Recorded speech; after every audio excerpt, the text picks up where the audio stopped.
Assalamualaikum warahmatullahi wabarakatuh.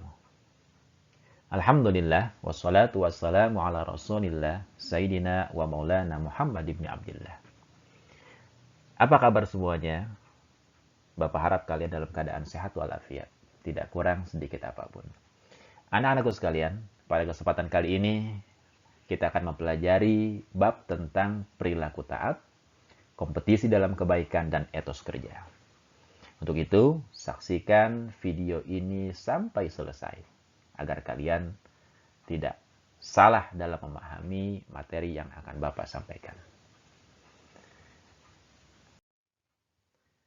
Tata konsep dalam membahas bab ini, perilaku taat, kompetisi dalam kebaikan, dan etos kerja, kita akan membahas satu persatu tentang taat dalam peraturan, kemudian kompetisi dalam kebaikan, etos kerja, dengan cara menganalisis perilaku ketaatan, kompetisi, dan etos kerja melalui doktrin agama. Sehingga kalian terbiasa berperilaku taat dalam aturan, kompetisi dalam segala hal dengan cara yang baik, dan semangat dalam bekerja. Inilah tahapan-tahapan yang akan kita pelajari pada materi bab perilaku taat, kompetisi dalam kebaikan, dan etos kerja. Tetapi sebelum kita membahas lebih jauh, kalian saksikan video ini sampai selesai. Pada pertemuan pertama ini akan ada pertanyaan-pertanyaan, akan ada pertanyaan-pertanyaan yang harus kalian jawab secara berkelompok. Jadi setelah kalian menyaksikan video ini sampai selesai, kalian buat kelompok masing-masing. Maksimal satu kelompok itu 5 orang. Maksimal satu kelompok itu 5 orang.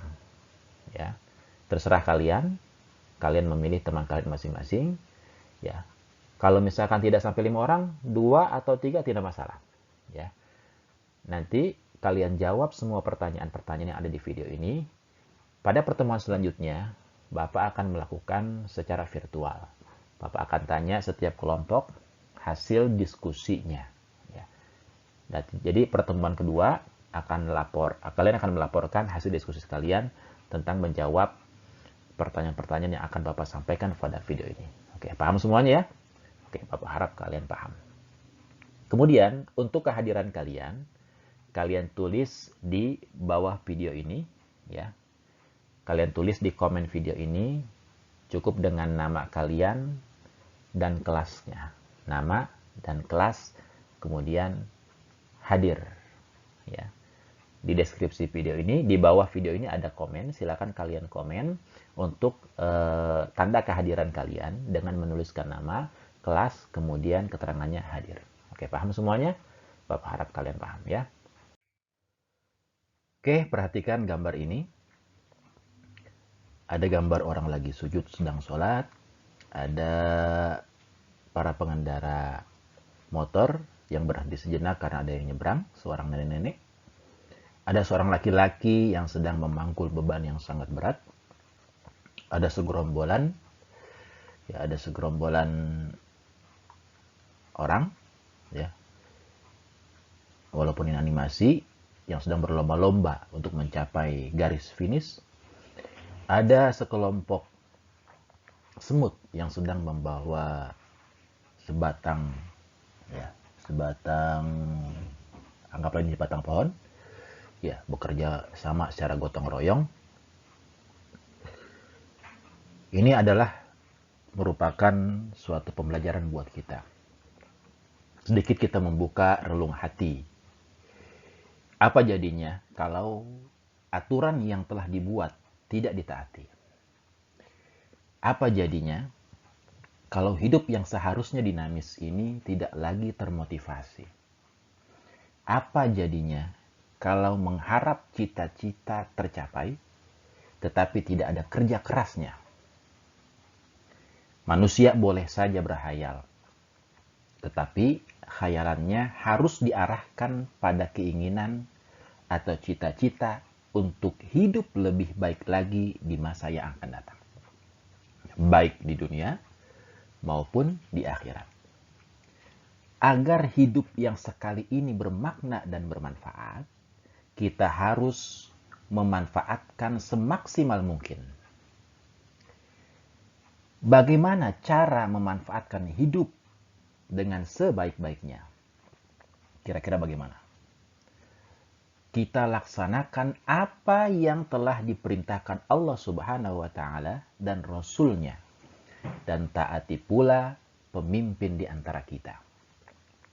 Dengan menaati perintah Allah Subhanahu wa Ta'ala dan Rasul-Nya serta pemimpin, niscaya hidup kita akan penuh dengan rahmat. Hal ini dijanjikan oleh Allah Subhanahu wa Ta'ala dalam firman-Nya, dan taatilah Allah dan Rasul supaya kamu diberi rahmat. Quran Surat Ali Imran ayat 132. Setiap manusia ingin hidup damai, tentram, dan bahagia. Kehidupan damai akan muncul karena tidak ada pelanggaran terhadap aturan yang berlaku. Ketentraman akan hadir karena adanya semangat berkompetisi secara sportif dan kolaboratif. Kebahagiaan akan terwujud jika apa yang diinginkan sudah terpenuhi. Bangsa ini akan menjadi besar apabila masyarakatnya yang diyakini dan yang berlaku di masyarakat. Misalnya, nilai spiritual, yakni dengan meyakini dan menaati ajaran agama yang dianutnya. Selain itu, kita juga harus menaati pemimpin, semangat berkolaborasi dalam berkompetisi, serta memiliki etos kerja dalam meraih cita-cita yang harus dijunjung tinggi. Kita tidak bisa melempar tanggung jawab kepada orang lain atau pihak lain. Kita sendiri yang harus melakukannya. Dengan bersama-sama kita junjung tinggi nilai ketaatan, kompetisi dalam kebaikan, dan etos kerja, bangsa ini akan menjadi bangsa yang cukup disegani dan dibanggakan. Itulah pentingnya ketaatan terhadap Allah Subhanahu wa Ta'ala, terhadap Rasul-Nya, dan terhadap pemimpin yang tidak bermaksiat kepada Allah dan Rasul-Nya. Kemudian berkompetisi secara baik dan semangat dalam bekerja. Anak-anakku sekalian, sedikit kita membuka relung hati kita terhadap apa yang telah Bapak sampaikan. Mari kita pikirkan, kita renungi dengan seksama, dengan baik untuk menjadikan masa depan kita lebih baik lagi. Baik anak-anak, silakan kalian siapkan alat tulis kalian. Ya, perhatikan apa yang ada di layar. Kalian diminta untuk mengkritisi gambar-gambar yang Bapak sajikan. Ya. Yang pertama di layar kalian saksikan ada tata tertib sekolah. Ya, secara umum, mulai dari SD, SMP, SMA, tata tertib hampir semuanya sama. Ya. Salah satunya anak-anak harus hadir di sekolah 5 menit paling lambat sebelum lonceng berbunyi. Salah satunya tuh. Kemudian, kalian mengkritisi gambar ini atau tata tertib ini. Yang pertama, sejauh mana kamu mengetahui tata tertib di sekolahmu? Sejauh mana? Kalian sudah sekolah mulai dari SD lah ya. SD 6 tahun atau MI, SMP atau MTS 3 tahun, 9 tahun. Sejauh mana kamu mengetahui tata tertib di sekolah? Yang kedua, apa relevansi antara aturan yang dibuat dan kondisi di lapangan? Apa relevansinya antara aturan yang dibuat dan kondisi di lapangan? Yang ketiga, bagaimana dampak yang terjadi apabila aturan itu tidak dilaksanakan? Dan yang keempat, bagaimana dampak yang terjadi apabila aturan itu ditaati? Kalian diskusikan bersama kelompok kalian dan buat jawabannya. Ya. Oke, kita lanjutkan kepada gambar yang kedua. Ada dua gambar pada layar kalian. Yang pertama ada gambar orang sedang bermain bola. Ya. Pertanyaannya adalah, apa yang kamu pahami dari gambar di samping? Ya. Kemudian yang kedua, apa yang harus dilakukan agar kesebelasannya unggul dalam berkompetisi? Yang jago main bola, yang jago olahraga, yang jago turnamen pasti bisa menjawab ini. Yang ketiga, mengapa dalam kompetisi diperlukan kolaborasi? Why?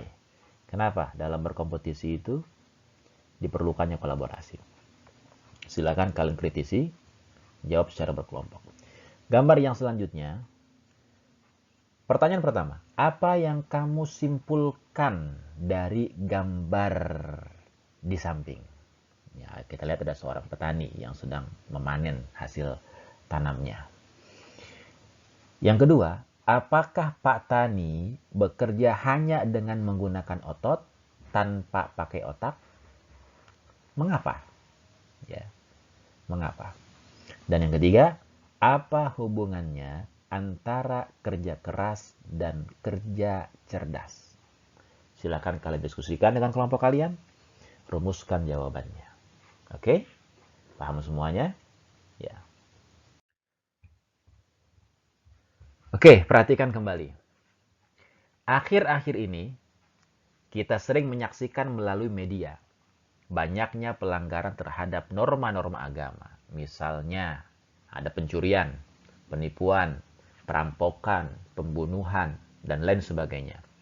Pelakunya pun terkadang merasa tidak berdosa dan tidak ada beban sama sekali. Ada juga berita seorang anak yang tega membunuh ibu kandungnya sendiri. Masya Allah, ya. Pernah dengar? Ada berita seorang anak yang tega membunuh ibu kandungnya sendiri. Masya Allah. Hanya karena persoalan sepele, yaitu tidak diberi uang jajan pada saat mau berangkat sekolah. Nauzubillah, mudah-mudahan tidak terjadi. Bagaimana pendapat kalian? Bagaimana pendapat kalian dalam mengkritisi pernyataan ini? Di sini ada gambar pencurian, ya, ada gambar penipuan, ada perampokan, ada pembunuhan. Kalian sudah paham tentang ini? Silakan kalian kritisi pertanyaan ini. Kemudian pada gambar selanjutnya, sejak dahulu dalam dunia pendidikan sudah melaksanakan ujian nasional. Berarti ujian nasional kurang lebih 2 tahun yang lalu ya. Ujian nasional dilakukan untuk mengetahui sejauh mana kualitas pendidikan ya, di negeri ini. Ironisnya, setiap kegiatan ujian nasional berlangsung terjadi perilaku negatif, yaitu bocornya soal. Siswa ada yang saling menyontek, dan perilaku-perilaku negatif lainnya pun terjadi. Akhirnya menjadikan kualitas pendidikan menjadi kurang baik. Semangat berkompetisi untuk mendapatkan yang terbaik di antara siswa tidak pernah tertanam. Bagaimana pendapat kalian terhadap kenyataan yang telah terjadi? Apakah ada solusinya? Ya, ini ada gambar soal yang bocor, ada orang yang sedang menyontek, ya kan? Ada juga yang sedang menyontek juga, ada juga ya pernyataan nggak curang, ya nggak menang, gitu kan? Nggak curang, ya nggak menang. Biasanya dalam pemilu atau pemilihan umum. Itulah kenyataan yang ada di negara kita. Ironis ya. Silakan buat pernyataan. Bagaimana tanggapan kalian? Oke, selanjutnya. Bagaimana tanggapanmu mengenai banyaknya kaum tunawisma yang meminta-minta di jalan? Tidak jarang mereka melakukan berbagai cara agar orang-orang merasa iba dan akhirnya memberikan sedekah atau sumbangan kepada mereka. Bisa kalian lihat di sini ada gambar ibu-ibu tunawisma sedang duduk di jalanan, ya.